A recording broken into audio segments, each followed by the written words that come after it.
Good to see you this evening. We'll come back to Mark 2's version, if you will, of that account. I'm going to be in Matthew here in a little while in relationship to that scene that is set there in relationship to Jesus. Good to see Roger. I joked with Roger a little bit before services. Over the next couple of Sunday nights that started last week, we'll cover some. If you remember last week in the introduction, I talked a little bit about the fact that sometimes there's kind of deeper, more challenging texts that you want to cover sometimes, and Sunday night seems to fit that. And so we're going to do that a little bit. But Roger and I and Jeremy used to go down to the basketball tournament down in West Virginia high school basketball tournament every year for a while. And there's nothing like having a question like out of Mark chapter 2 thrown at you at 3 in the morning.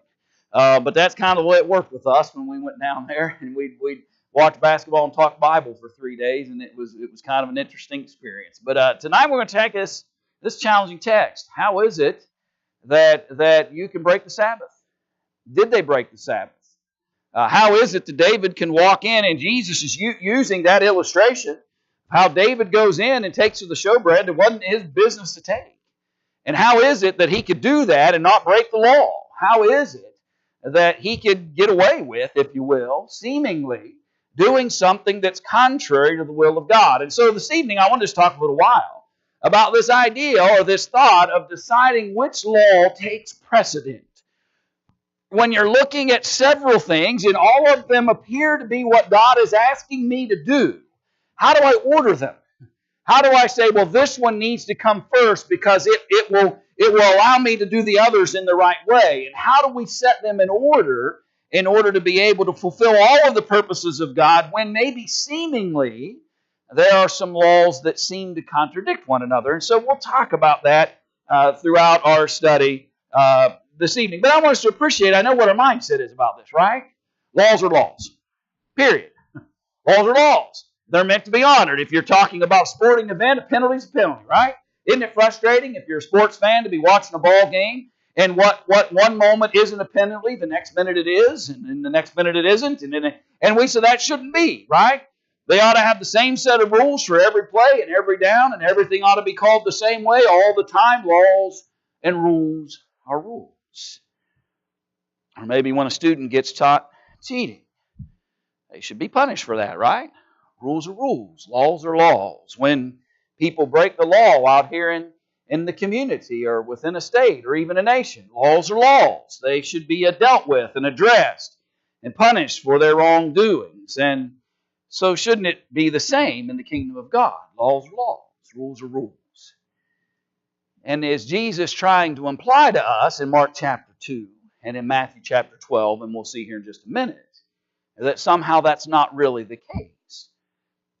Let me start you this evening, though, by looking at the fact that law is important. Even though, if you run to Matthew chapter 12, let me just look at one verse of it, then we'll look at the whole picture before we're done. But notice what he says in Matthew 12's account of the same scene that was being described there in Mark chapter 2. But in Matthew chapter 12 and verse 5, when Jesus said, "Or have you not read in the law that on the Sabbath the priests in the temple profane the Sabbath and are blameless?" Now, Mark didn't record that portion for us. Matthew does. And isn't that an interesting statement? He says the priests are breaking the Sabbath day by doing the laws and guidelines that they're responsible for on the Sabbath, and yet they do it blameless. How can you break the rules and be blameless? How can you break the laws of God and be blameless? It's an interesting question, and one I think Jesus will address within the context of this passage here in just a moment. So how is it possible to be found innocent if you've broken the law? Can a person break any other rule of God then and still be found innocent? If the priests were allowed to do something that was contrary to the Sabbath on the Sabbath and be found blameless, and Jesus records that for us here in New Testament times, then is there anything else we might be allowed to break? Is there any other law that we might be able to ignore or not have to follow and still be found innocent? And the greater question for us throughout the study will be then, what was Jesus actually dealing with here? is the concept that Jesus is trying to address, that you can pick and choose whatever laws you like and which ones you don't like and obey the ones that work for you and disregard the ones that don't? Or is there something more weighty at the thought here? Are there times where we must use judgment as to which of God's laws must take precedent? Which one's the priority, to not work on the Sabbath or to do the work of the priest on the Sabbath? Which one has to take precedent over the other one? Which one has to be the priority in that thinking? And I'm just trying to get your minds going in that direction with me for a moment. But let me freeze you there for a second, though, and let's talk about the importance of law for a minute. Before we ever get into a conversation about whether or not we have to exercise any kind of judgment about what law might be the priority in any particular circumstance, let's make sure we're clear about this fact. Law is important. Rules are important. God's will is vital. And without it, there's chaos and we are without hope. Notice Galatians chapter 3, verse 19, the words of the Apostle Paul. What purpose then does the law serve? Speaking of the old law, by the way, it was added because of transgressions, till the seed should come to whom the promise was made, and it was appointed through angels by the hand of a mediator. Now that mediator was Moses. The New Testament law has a mediator, which is Christ. And we can see that in the book of Hebrews. But here's the point I want you to recognize out of this simple narrative. Without laws and guidelines and God giving the Old Testament folks His purposes, it would have been sheer chaos. It was chaotic enough when He gave them law. Can you imagine how complicated and how challenging to fulfill the purpose of leading us to ultimately coming to Jesus through that lineage and that heritage? Can you imagine how complicated and difficult that would have been if God had never given them any guidance, any instruction, or any law to govern them from point A to point B? And so He said the law was added for a purpose, came through the mediator Moses because of the transgressions. So God could shape and mold His people to understand what was right and what was wrong. Because without law and rules and structure, there's chaos. The Bible also illustrates to us that if there's no law, then there's no consequence, and without consequence, there's no fear, and without fear, at times, there's no stopping sin. In Romans chapter 13 and verse 3, notice he said in verse 3 of Romans chapter 13, "For rulers are not a terror to good works, but to evil. Do you want to be unafraid of authority or of the authority?" Great question.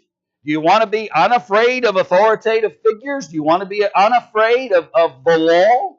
Then do what is good, and you will have praise from the same.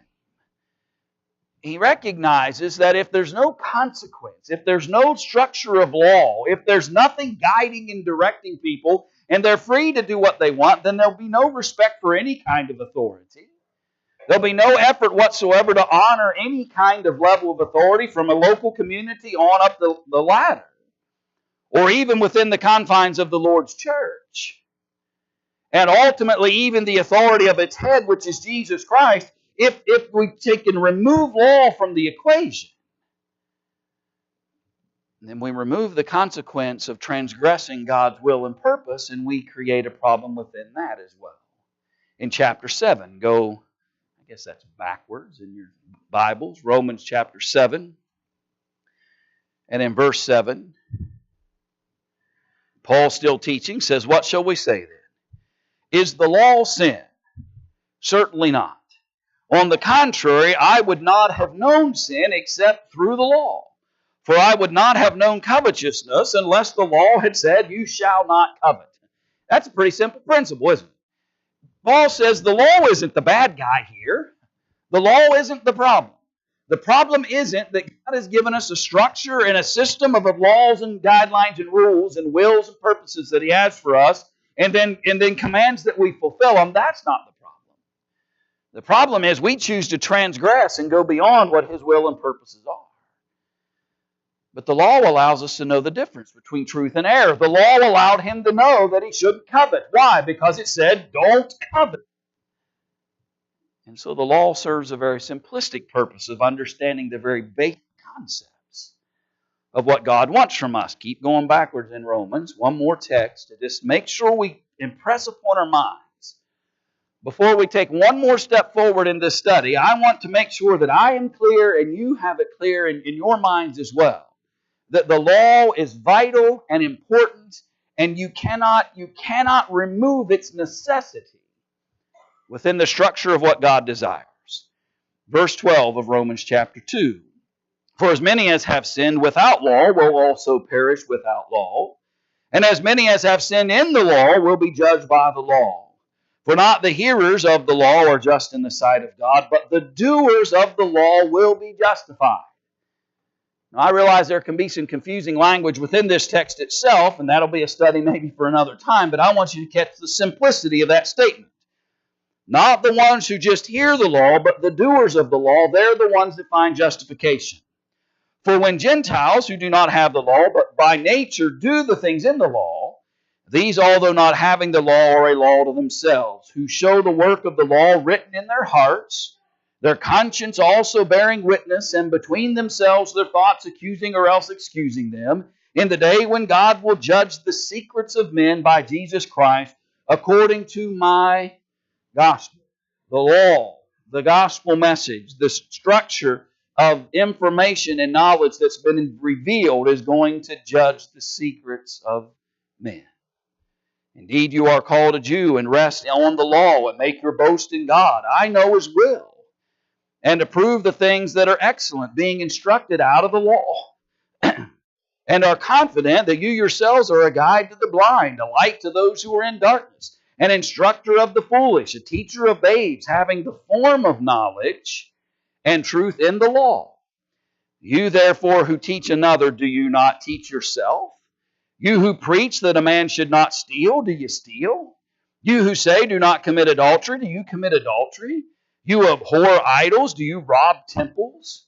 You who make your boast in the law, do you dishonor God through breaking the law? For the name of God is blasphemed among the Gentiles because of you, as it is written. Why was the name of God being blasphemed among the Gentiles? Because of the conduct of the Jews, and it was because they would teach you what the law said, but wouldn't do it. They would tell you not to steal when they'd rob you blind on the other side.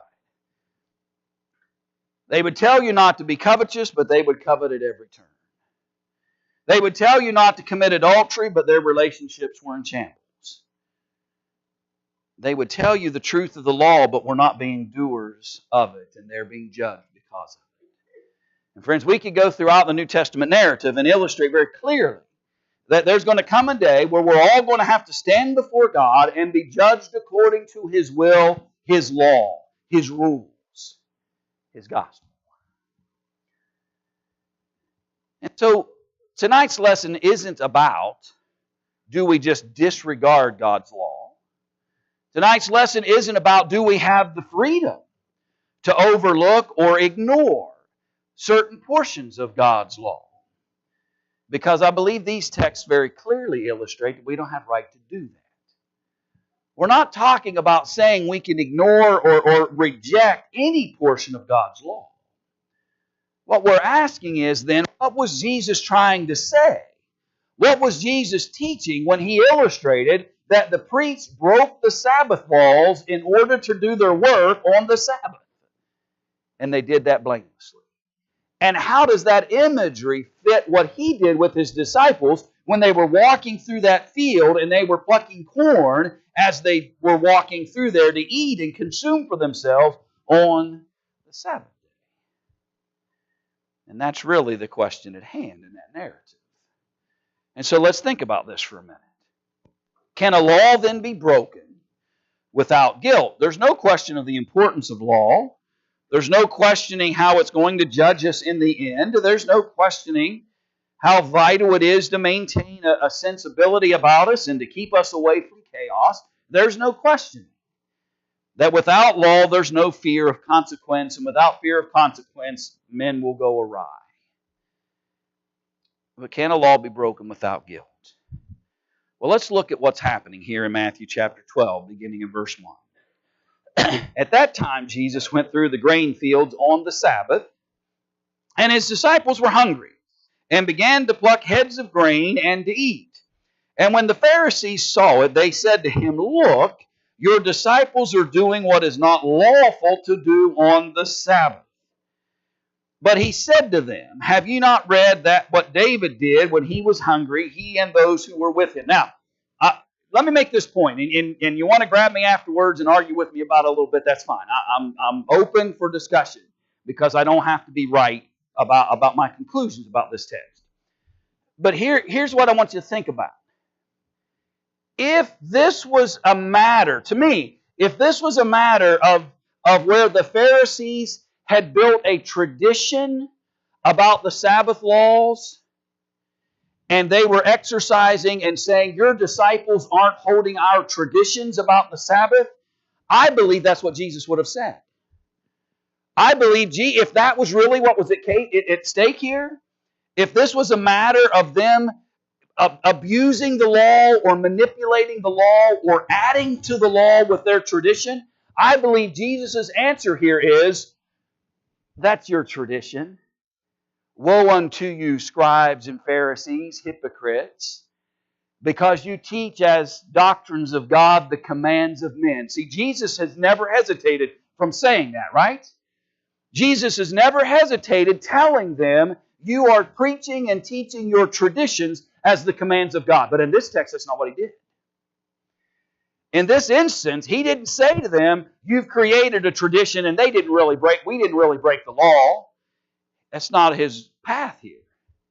In fact, his path is to take them into their own history and say, let's walk backwards for a minute. And he says to them, have you not read what David did when he was hungry? He and those who were with him? How he entered the house of God and ate the showbread, which was not lawful. Jesus uses the same phrase they used. They said, it is not lawful for your disciples to be plucking the heads of grain off that field as they walk through it and eating it and consuming it on the Sabbath day. And Jesus says to them, do you guys remember when David and his men were famished as they were serving in the purposes of God? And they came in and the only thing available to them was the showbread that was not lawful for him to eat, nor for those who were with him, but only for the priests. That was the law.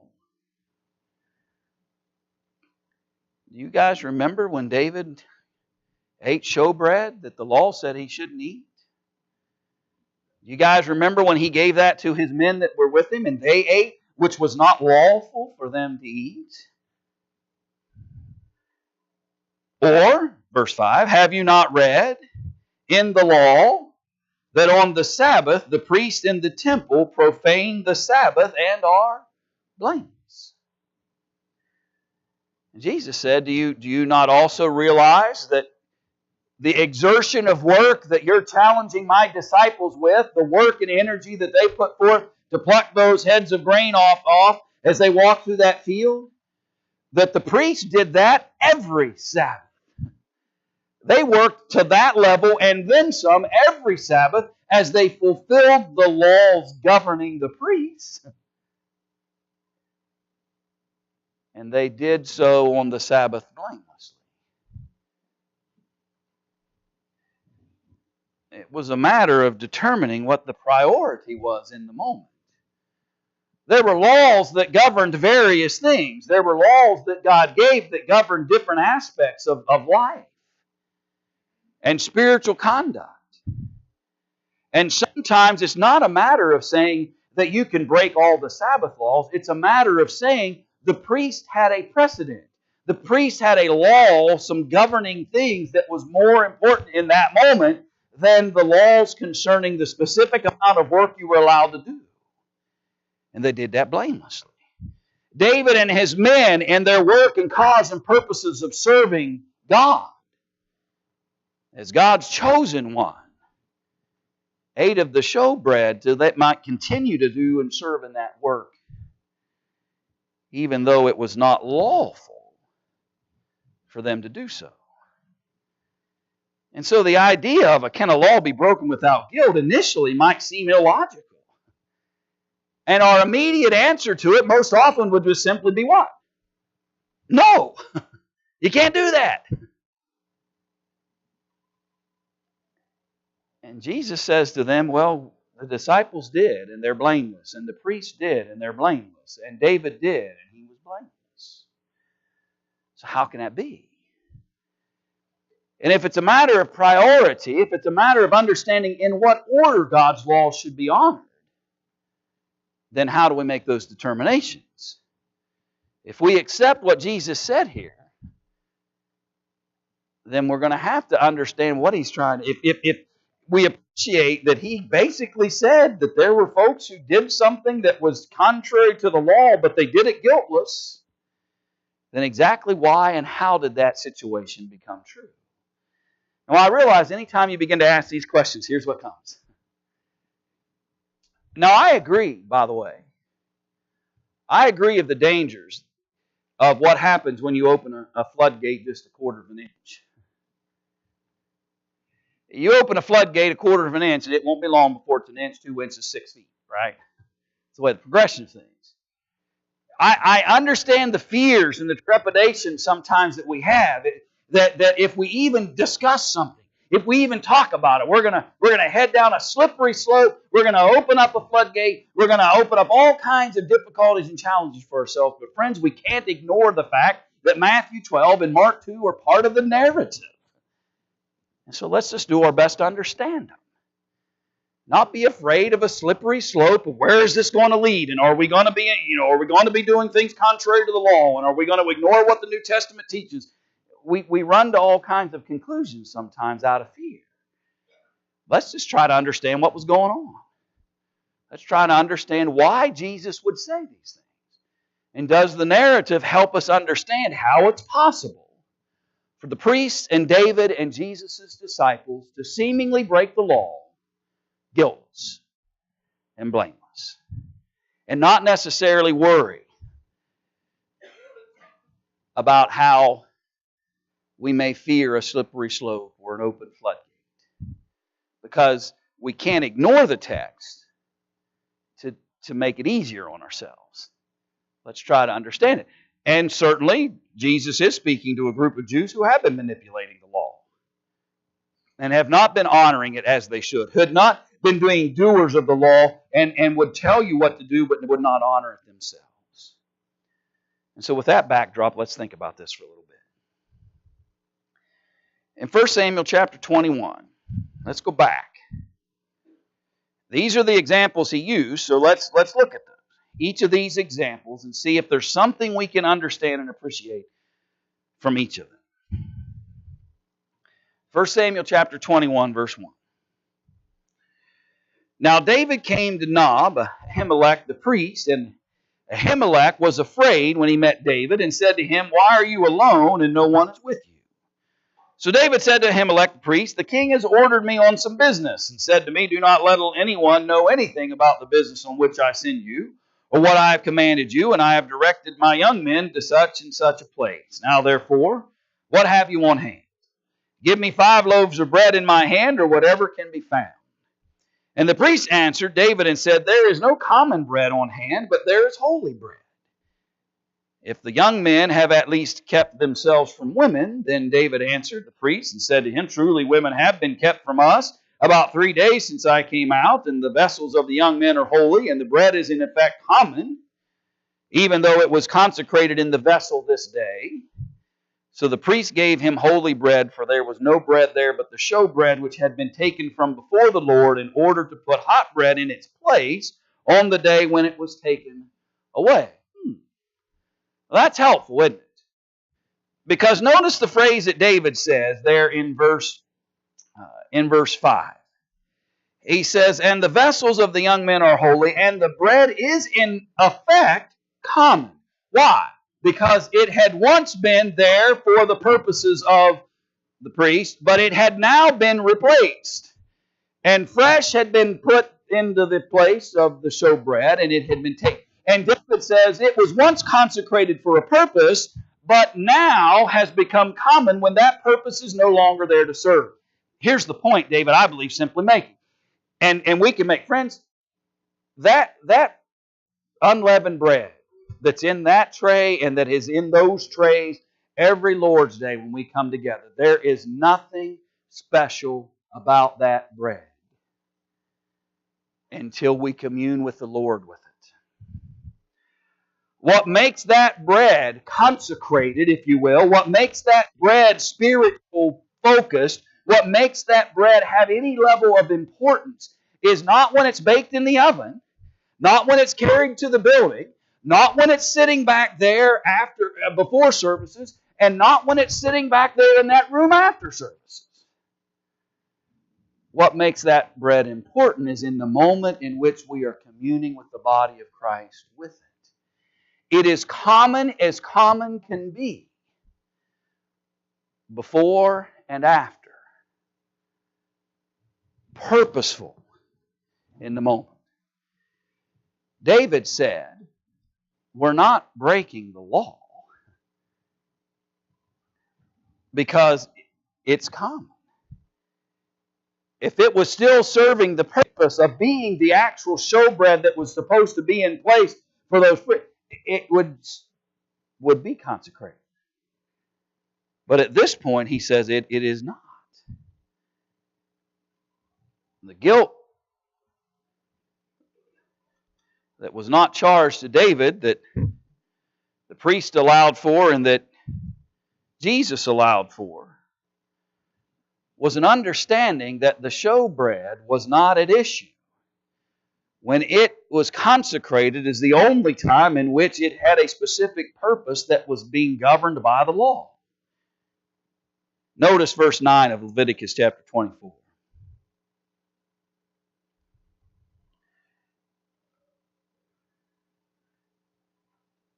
Let me back you up one more verse to verse 8. Every Sabbath he shall set it in order before the Lord continually, being taken from the children of Israel by an everlasting covenant. It shall be for Aaron and his sons, and they shall eat it in a holy place, for it is most holy to him, from the offerings of the Lord made by fire, by a perpetual statute.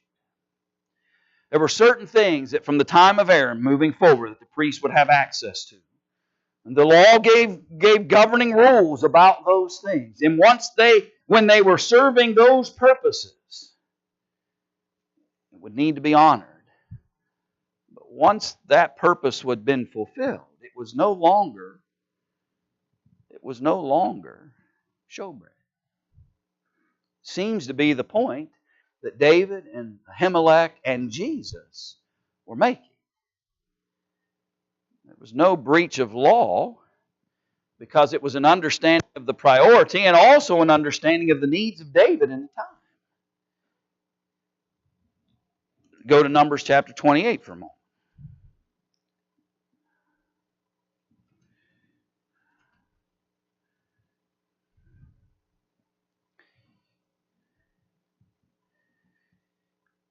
Numbers chapter 28, verse 9.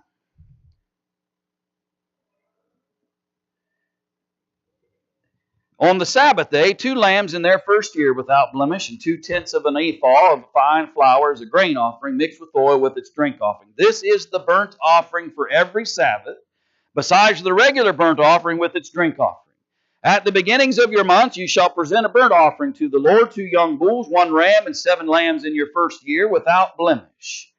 3/10 of an ephah of fine flour as a grain offering mixed with oil for each bull. 2/10 of an ephah of fine flour as a grain offering mixed with oil for the 1 ram. 1/10 of an ephah of fine flour mixed with oil as a grain offering for each lamb, as a burnt offering of sweet aroma, an offering made by fire to the Lord. Their drink offering shall be a half hin of wine for a bull, 1/3 of a hin for a ram, 1/4 of a hin for a lamb. This is the burnt offering for each month throughout the months of the year. Also 1 kid of the goats as a sin offering to the Lord shall be offered, besides the regular burnt offering and its drink offering. On the 14th day of the first month is the Passover of the Lord.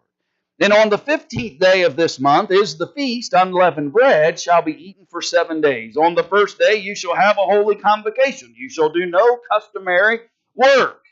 And you shall present as an offering made by fire, as a burnt offering to the Lord, 2 young bulls, 1 ram, and 7 lambs in their first year. Be sure that they are without blemish. What's your point, preacher? My point is the priests were awful busy on the Sabbath day. Others had restrictions about how much work and labor, how much travel they could go, how far away from their homes they could go. But the priests had work that had to be done on the Sabbath day. And on the surface, it might appear that somehow they had rules and guidelines and instructions that others did not have to. Why could they work on the Sabbath and be blameless? Because God gave them a whole host of things that they were going to have to be responsible for as the people brought the sacrifices. There was going to be a whole lot of work the priests would have to fulfill to honor these Sabbaths and these feast days. And yes, it was going to look like work. And in order for them to honor God's law, they were going to have to say, the law that governs me as a priest and the work that I have to do on the Sabbath day must come first before the laws and restrictions and guidelines that govern the people on the Sabbath day. For David, it was them saying, or them understanding, that the showbread stopped being consecrated. It was no longer being used for that purpose. No breach of the law. For the priests, no breach of the law, because God had given them other laws and instructions of things that they needed to be fulfilling on the Sabbath day.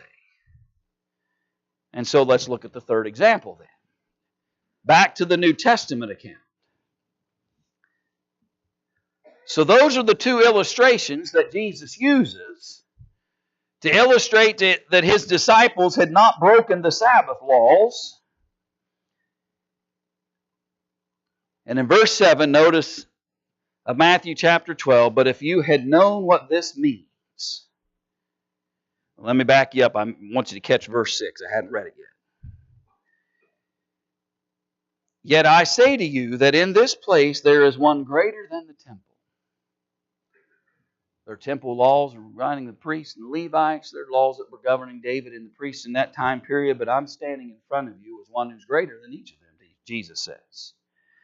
But if you had known what this means. Now, let's catch this. I desire mercy and not sacrifice. You would not have condemned the guiltless. Now, isn't that interesting? Sometimes, maybe, and maybe even in this lesson, you might feel like I overcomplicated this. But do you notice what Jesus just did for us? Jesus just told us what this meant. And what Jesus said, that within the confines of law, mercy takes precedent. When you're trying to order at which order of things that you should do, in which order should we align God's will and purposes for me, mercy takes precedent. It has to come first. And so, when His disciples are hungry, and though it might appear that they're doing more work than is allowed upon the Sabbath day, the mercy you should have had for the disciples should have helped you understand that they really have not breached the Sabbath law. You should have extended mercy to them and not charged them and said they're guilty of against the Sabbath.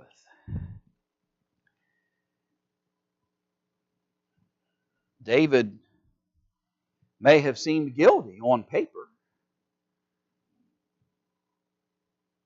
but mercy from the priest Ahimelech for David and his men took precedent over that.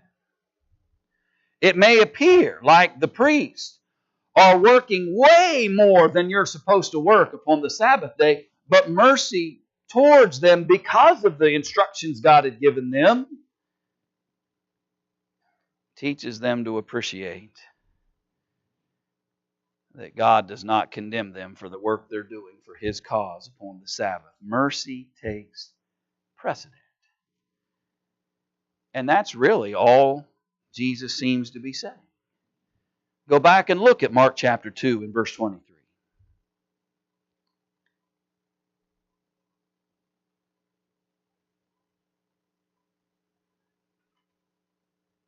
I want you to notice verse 27 actually. Jesus says to them, same scene, same moment. Matthew records some details, Mark records some other details.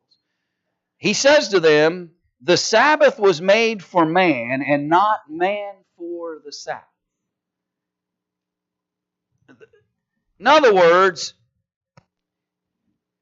God didn't say, I create the Sabbath day, and now I'm going to make man honor it. And man is subject to the Sabbath day because it takes precedent over. No, He said, I created the Sabbath to help and aid man. It was to benefit man, not to rule over him. The Sabbath was meant to give him some guidance and instruction, but it wasn't meant to be the precedent over man. And to ignore matters of like mercy and kindness because it was the Sabbath day. The Sabbath was made for man and not man for the Sabbath. Understand the order, in other words. Is that not exactly what Jesus is saying? We've got to understand the order between those two things. And if you want to charge my disciples of breaching the Sabbath day because they pulled some grain when they walked through that field, then you're forgetting that the Sabbath wasn't intended for that purpose. The Sabbath was not intended to try to catch people in some breach. The Sabbath was intended to guide and help man understand the rest that God took and the provisions God allows for and the trust that we should have in the Creator. Jesus says mercy takes precedent. Mercy over the misguided attempt to demand that the Sabbath be honored according to what you think it should be. And David and the priest are a fine example of why the disciples were guiltless, as they also were guiltless. So what's that all mean? Let me give you, just as we close tonight, a couple of illustrations of maybe something that help us appreciate it a little more. So, this building we have here, we understand that God gives us within Scripture the command to assemble for worship. And from that command, we make a decision that we're going to build this structure. And this structure is going to be used for the spiritual purposes that God has given to the church. That's why we're building this building. And we have authority to do so because God has commanded us to assemble. We have to have a place to do that. And God has commanded us to fulfill certain purposes. So we take that authority and we build this structure. And then we say, but this building is intended for spiritual needs and purposes of the church. It can't be used for other purposes. It must be about spiritual work that God has authorized the church to be involved in. And to that, I say amen. You're absolutely right. But mercy tells me that if there's a tornado ripping through Payton City, and this basement is the safest place for people to run to, I'm opening these doors. We didn't build a tornado shelter. We built a building to fulfill the spiritual needs and purposes of the Lord's church that He has authorized us to fulfill. And friends, I know that we get worried sometimes that we'll go from letting somebody come in and find safety in the storm to holding a baby shower. No, those are two completely different things. One is about mercy, which Jesus said must take precedent. I'm walking up from the building this didn't happen. I'm just throwing a scenario at you. I'm walking from the house to the building one Sunday morning. and along the way I find somebody injured, and I'm the only one available in that moment to aid and help them in that moment, guess what? You may have to find somebody else to preach that morning. Because I'm going to help that person so long as is necessary for me to be merciful to them. Well, it's the Lord's Day, preacher. Yes. It was the Sabbath day, Jesus. Yes. But mercy took precedent. By the way, that's all that we know Jesus meant. And so if we want to try to take an example and apply it to Matthew 12 and Mark 2, it better be an issue of mercy. Because that's all He told us. He said, here's the meaning. The meaning is, if you have a choice between mercy and your strict sense of what the Sabbath is supposed to be like, I request that you choose mercy over the Sabbath laws. And that's it.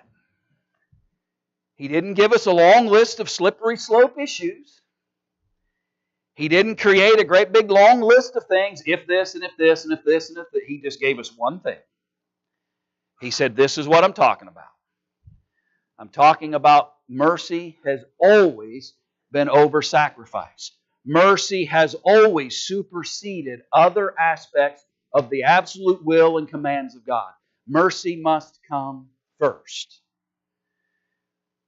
For if I am not a merciful person, if I am not kind and loving and generous and helpful and beneficial and extend mercy, if I won't do that, then what kind of worship will I bring before the Father when I come in here if I left that guy laying down there on the street?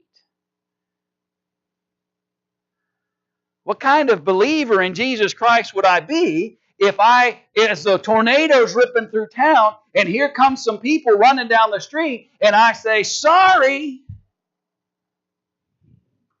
we only use our building for strictly spiritual Bible things, that's it. That's not what God would have us to be. Yes, we only have authority for spiritual things. Yes, if we're talking about authority in the law and maintaining and understanding what God tells us is our purpose and function as a body, then it's absolutely true. We can't build a hospital or a tornado shelter or something like that. It's not the purpose of the church. But friends, mercy is the purpose of every child of God. And if at times it means that we do something that others might say, well, you're breaching the Sabbath, or you're contrary, I'm going to honor mercy first. You might be sitting there saying, Brian, you could have said that 35 minutes ago. But it wouldn't have been as fun, would it?